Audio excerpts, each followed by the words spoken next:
সারা জীবনের একটা স্মৃতি হয়ে থাকবে। আর আপনারা দেখছেন এটা আন্দোলন ছিল না, এখানে একটা মিলন মেলার মতো ছিল।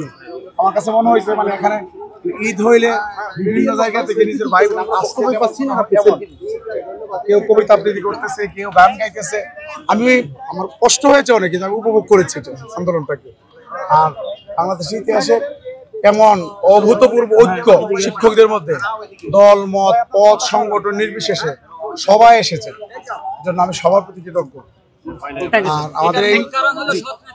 আর আমাদের এই যে এটাকে অর্জনকে আমরা যারা আমাদের এই অর্জনের ক্ষেত্রে আমাদেরকে সহযোগিতা করেছেন, একেবারে প্রত্যক্ষ পরোক্ষভাবে সবার প্রতি আমরা কৃতজ্ঞতা জানাচ্ছি। আর আমাদের আমি আজকে আনন্দ উল্লাসের সঙ্গে বলতে চাই, আমাদের এই 20% আমাদের যে বাড়ি ভাড়াটা সরকার 15% দিয়েছে, এতেও সাধুবাদ জানাই। কারণ এটা আমি মনে করব যে শতকরা হিসেবে, পার্সেন্টেজ হিসেবে পাওনাটা আমাদের অনেক কঠিন বিষয় ছিল।